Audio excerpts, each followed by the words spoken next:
درود رفقا، اگه وقت زیادی ندارین دلتون یه غذای خفن میخواد، این غذای هندی رو از دست ندین.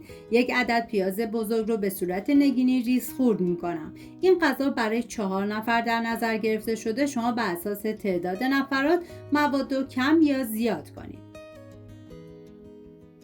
داخل تابه مقداری کره گیاهی ریختم که شما از هر نوع روغنی که دوست داشتین میتونین استفاده کنید. بعد از داغ شدن پیاز ریز شده رو میریزم، هم میزنم، زمان میدم تا پیاز سرخ بشه. سریع ترین غذای خوشمزه‌ای که میتونید درست کنید، با اینکه بدون گوشته ولی طعمش واقعا غافلگیر کننده است. توی این فاصله میریم سراغ سیر. 3 حبه سیر رو با دنده ریز رنده میکنم. سعی کنید که پودر سیر رو جایگزین نکنید، چون سیر تازه عطر و طعم غذا رو فوق‌العاده خوشمزه تر میکنه. سیر رنده شده رو به پیاز اضافه میکنم و ما نیاز به زنجبیل تازه داریم که من با دنده ریز رنده میکنم. رنده شده زنجبیل باید 1 قاشق غذاخوری سرپر بشه. و همچنین نیاز به فلفل دارین که من از 1 عدد فلفل کاپی استفاده کردم. شما میتونین از 1 عدد فلفل قلمی تند استفاده کنید که این دیگه کاملا سلیقه‌ایه.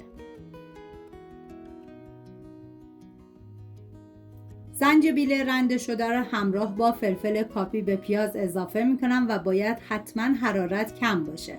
هم میزنم و میذارم یه تفت مختصر بخوره.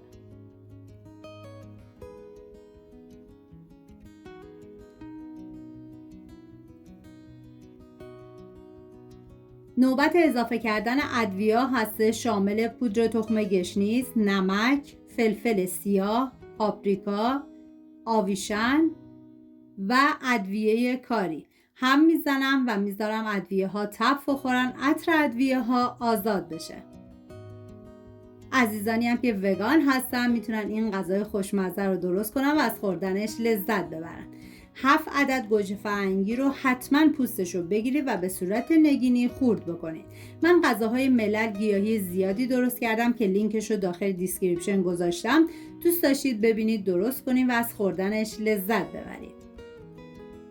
گوجه فرنگی ریز شده رو به بقیه مواد اضافه میکنم، هم میزنم و بعد سر تابه رو میذارم به مدت 10 دقیقه با حرارت کم بپزه و بعد از اون سسمون آماده بشه.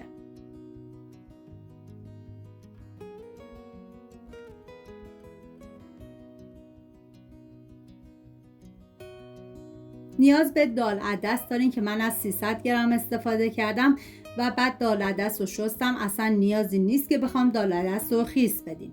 و بعد از نیم ساعت سر تابه رو بر میدارم، هم میزنم و به این غلظت که رسید توی این مرحله دال عدس رو بهش اضافه میکنم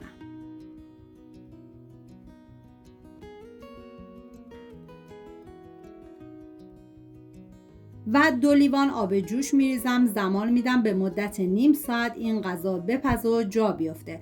اگر در طی زمان پخت دیدین که غذاتون سفت شد، 1 لیوان آب جوش حتما بهش اضافه کنید.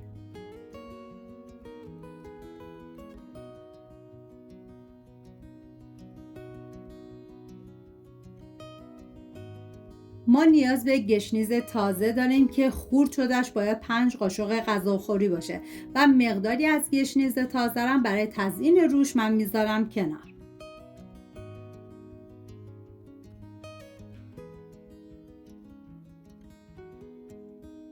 و بعد از نیم ساعت که غذامون کاملا آماده شد، گشنیز رو بهش اضافه میکنم، 5 دقیقه زمان میدم و بعد از اون غذامون آماده است. هم میزنم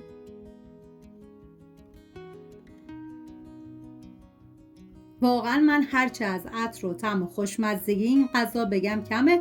باید خودتون دست به کار بشین و درست کنید.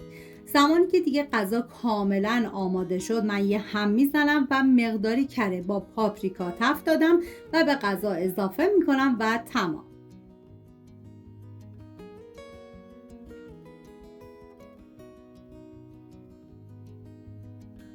اگر از این دستورالعمل خوشتون اومده حتما لایک کنید و برام کامنت بذارید که شما هم امتحانش کردین یا نه. در آخر با مقداری کره و پاپریکا که تفت دادم تزیین کردم و مقداری هم گشنیز تازه. سپاس از همراهی همیشگیتون. تا درودی دیگر، بدرود.